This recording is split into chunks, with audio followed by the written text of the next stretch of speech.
दुष्काळात 13वा महिना म्हणतात तसाच आता काळ पुढे आहे. काळ अवघड आहे. आज 29 मे 2026 ला भारतीय हवामान विभागानं पत्रकार परिषद घेत यंदाच्या मान्सूनचा सेकंड स्टेज म्हणजेच फायनल अंदाज, सुधारित अंदाज जाहीर केला. हा जून ते सप्टेंबर या काळात देशभरात पाऊसमान कसा असेल याचा अंदाज आहे. यातून महाराष्ट्रावर, देशावर संकटाचे गडद ढग जमल्याचं स्पष्ट झालं. हवामान खात्यानं जो अंदाज वर्तवलाय त्यातून तो आपल्या सर्वांच्या चिंतेत भर टाकणार आहे. एकीकडे युद्धामुळे प्रचंड महागाई वाढलेली असतानाच पेट्रोल डिझेलचा तुटवडा सुरू झालाय. शेतकऱ्यांना खताच्या टंचाईला सामोरं जावं लागतंय. हे कमी होतं म्हणून की काय, यंदा दुष्काळाचेही ढग जमू लागलेत. आजच्या व्हिडिओमध्ये आपण हवामान खात्यानं जो सुधारित अंदाज व्यक्त केलाय, जो धोक्याचा इशारा दिलाय तो काय, IMDनं आपला अंदाज का बदलला, याचा अर्थ काय, पाऊस कमी का पडणार आहे, महाराष्ट्रासाठी या संकटाचा अर्थ काय, शेतकरी आणि सर्वसामान्य माणसासाठी काय संकेत आहेत याचंच विश्लेषण करणार आहोत. त्यामुळे व्हिडिओ शेवटपर्यंत बघा आणि पुढे जाण्याआधी आपल्या सगळ्यांना विनंती आहे की तुम्ही अजूनपर्यंत TOD मराठीला सबस्क्राईब केलं नसेल तर प्लीज लगेच सबस्क्राईब करा. नमस्कार, मी सदानंद गायळ, तुम्ही बघताय TOD मराठी. भारतीय हवामान खात्याचे महासंचालक डॉक्टर मृत्युंजय महापात्रा यांनी आज पत्रकार परिषदेत यंदासाठी पावसाचा सुधारित अंदाज व्यक्त केला. त्यामुळे सुरुवातीलाच आपण हवामान खात्याचा सुधारित नेमका अंदाज काय ते समजून घेऊ. गेल्या 13 एप्रिलला हवामान खात्यानं आपला यंदाचा पहिला अंदाज वर्तवला होता. तेव्हा त्यांनी सांगितलं होतं की देशात 92% पाऊस पडेल. पण आजच्या पत्रकार परिषदेत हवामान खात्यानं या अंदाजात मोठा बदल केलाय. नव्या अंदाजानुसार यंदा संपूर्ण देशात सरासरीच्या 90% पाऊस पडण्याची शक्यता आहे. आता ही 90% सरासरी म्हणजे काय हे आपण सोप्या शब्दात समजून घेऊ. गेल्या 50 वर्षातील म्हणजे 1971 ते 2020 या काळातील पावसाची आकडेवारी काढली तर देशाची सरासरी पावसाची सरासरी 87 सेंटीमीटर इतकी आहे. या 87 सेंटीमीटरच्या 90% पाऊस म्हणजे केवळ 78.3 सेंटीमीटर पाऊस यंदा पडेल. हवामान खात्याच्या व्याख्येनुसार 96% ते 104% पाऊस म्हणजे नॉर्मल पाऊस झाला. 90% ते 95% म्हणजे बिलो नॉर्मल म्हणजेच सरासरीपेक्षा कमी पाऊस आणि 90%च्या खाली पाऊस गेला की त्याला डिफिशियंट म्हणजेच दुष्काळी परिस्थिती मानलं जातं. म्हणजे यंदाचा 90%चा हा अंदाज अगदी दुष्काळाच्या सीमारेषेवर आहे. देशावर दुष्काळाचे ढग जमा झालेत असाच याचा अर्थ आहे. मग महाराष्ट्रासाठी हवामान खात्याचा अंदाज काय सांगतोय, तर संपूर्ण देशाचा विचार केला तर ईशान्य भारत वगळला तर बहुतांश म्हणजे उर्वरित संपूर्ण देशामध्ये, भारतामध्ये पाऊस कमी पडणार आहे. आता आपण महाराष्ट्राबद्दल बोलू. आपला महाराष्ट्र हा हवामान खात्याच्या विभागणीनुसार मध्य भारताचा दक्षिण द्वीपकल्पाचा भाग आहे. जिथं पावसावर अवलंबून असलेली जिरायत शेती सर्वात जास्त केली जाते अशा मान्सूनच्या कोर झोन मध्ये आपला महाराष्ट्र येतो. पावसावरच महाराष्ट्रातल्या शेतीचं सगळं भवितव्य अवलंबून आहे. हवामान खात्यानं स्पष्ट केले की या मान्सून कोर झोन मध्ये आणि मध्य भारतात पाऊस 94%पेक्षा कमी राहील. एवढंच नाही तर ज्या जून महिन्याकडे आपला शेतकरी पेरणीसाठी आभाळाकडे डोळे लावून बसतो त्या जून मध्येही देशभरात 92%पेक्षा कमी पाऊस पडेल असा अंदाज आहे.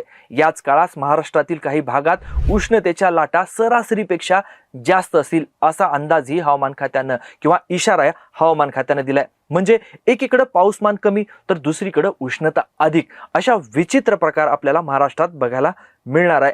मग पाऊस सरासरीपेक्षा यंदा कमी का पडतोय, तर याचं सगळ्यात मोठं कारण आहे ते म्हणजे एल निनो. हवामान खात्याचे महासंचालक डॉक्टर मृत्युंजय महापात्रा यांनी स्पष्ट केले की यंदा सध्या विषुववृत्तीय प्रशांत महासागरामध्ये सामान्य म्हणजेच न्यूट्रल स्थिती आहे. असं असलं तरी अतिशय वेगानं एल निनो स्थितीकडे वाटचाल सुरू आहे. आता हे एल निनोचं संकट नेमकं कसं काम करतं ते आपण सोप्या शब्दामध्ये समजून घेऊ. सामान्य परिस्थितीमध्ये प्रशांत महासागरातील वारे दक्षिण अमेरिकेकडून ऑस्ट्रेलिया आणि इंडोनेशियाकडे वाहतात. यामुळं आपल्याकडच्या समुद्राचं पाणी उबदार होतं, बाष्पीभवन चांगलं होतं आणि मान्सूनचे वारे जोरदारपणे भारताकडे खेचले जातात. पण एल निनोच्या काळात ही संपूर्ण प्रक्रिया पूर्णपणे उलटी होते.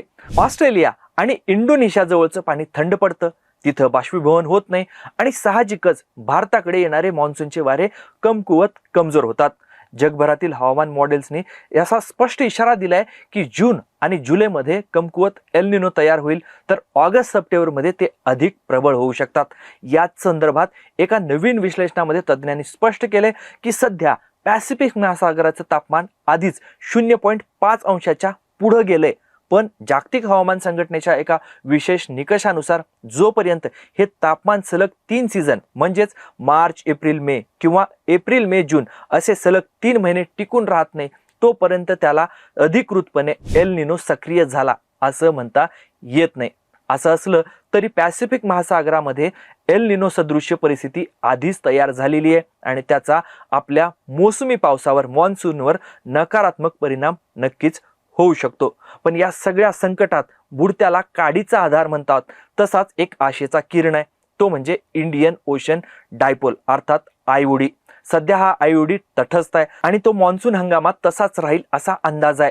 पण ॲग्रोवनला दिलेल्या एका मुलाखतीत हवामान तज्ज्ञ माणिकराव खुळे यांनी एक दिलासादायक गोष्ट सांगितली. त्यांच्यामध्ये ऑगस्ट आणि सप्टेंबर महिन्यात हा आयओडी थोडा पॉझिटिव्ह होण्याची दाट शक्यता आहे. तसं झालं तर या पॉझिटिव्ह आयओडीमुळे मॉन्सूनला आणि विशेषतः आपल्या महाराष्ट्रातील पावसाला मोठी मदत होऊ शकते.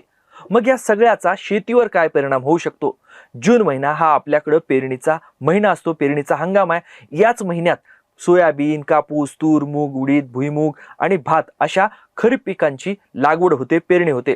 अशा वेळी पाऊस लांबला किंवा कमी पडला तर त्याचा पहिला फटका थेट पेरणीला बसेल, म्हणजेच पेरण्या उशिरा होतील. या संकटाच्या काळात शेतकऱ्यांनी काय करावं याबद्दल माणिकराव खुळे सांगतात की शेतकऱ्यांनी यंदा अजिबात धूळ पेरणी म्हणजेच पाऊस पडण्याआधीच कोरड्या जमिनीत पेरणी करू नये. जमिनीत 10 ते 12 सेंटीमीटर इतकी चांगली ओल जात नाही आणि चांगला पाऊस होत नाही तोपर्यंत पेरणीची घाई करू नये. पेरण्या जुलैपर्यंत लांबल्या तर शेतकऱ्यांनी पीक पद्धतीत बदल केला पाहिजे. याबद्दल खुळे सांगतात की शेतकऱ्यांनी जास्त पाणी लागणारी पिकं घेणं टाळलं पाहिजे आणि कमी कालावधीत येणारी पिकं तसंच मूग, उडीद, बाजरी यासारख्या कडधान्यांची निवड करावी. ऑगस्ट महिन्यात पावसाचा खंड पडण्याची शक्यता जास्त असते, पण पेरणीच्या वेळी जमिनीत भरपूर ओल असल्याची खात्री केली असेल तर ते पीक ऑगस्टच्या खंडावर तग धरू शकतं आणि सप्टेंबरमध्ये येणाऱ्या पावसाच्या मदतीनं आणि आयओडीच्या मदतीनं चांगलं उत्पादन येऊ शकतं. मग या सगळ्याचा अर्थव्यवस्थेवर काय परिणाम होईल?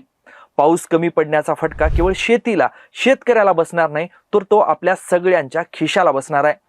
पाऊस कमी पडतो तेव्हा तांदूळ, डाळी, तेलबिया आणि भाज्यांचं उत्पादन घटतं. उत्पादन घटलं की बाजारात त्याचा तुटवडा निर्माण होतो आणि साहजिकच या सर्व जीवनावश्यक वस्तूंचे भाव गगनाला भिडतात. यालाच अर्थशास्त्राच्या भाषेमध्ये फूड इन्फ्लेशन, अन्न महागाई म्हणतात. आजच म्हणजे 29 मेला रिझर्व्ह बँक ऑफ इंडियानं आपला वार्षिक अहवाल प्रसिद्ध केलाय. 2026-27 मध्ये भारताचा विकास दर GDP 6.9% राहण्याची शक्यता आहे. पण यासोबतच RBIनं एक मोठा इशाराही दिलाय.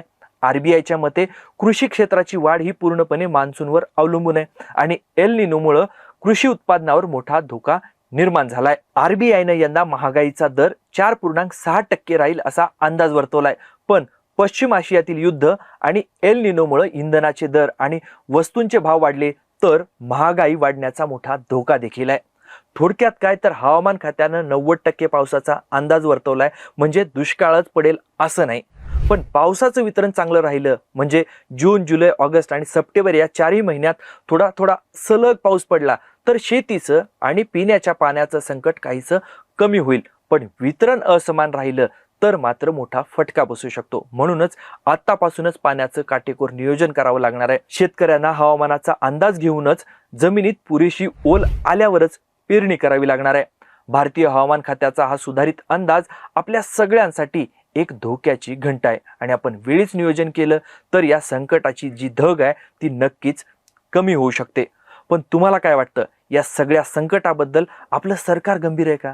तुम्हाला या संकटाची यापूर्वी कल्पना आली आहे का?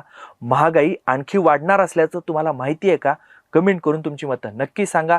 हे माहितीपूर्ण विश्लेषण तुम्हाला आवडलं असेल तर व्हिडिओला लाईक करा, व्हिडिओ आपल्या मित्रमंडळींना शेअर करा आणि अशाच माहितीपूर्ण व्हिडिओसाठी TOD मराठी यूट्यूब चॅनलला सबस्क्राईब करायला विसरू नका. हे व्हिडिओ शेवटपर्यंत बघितल्याबद्दल आपल्या सगळ्यांचे खूप खूप धन्यवाद.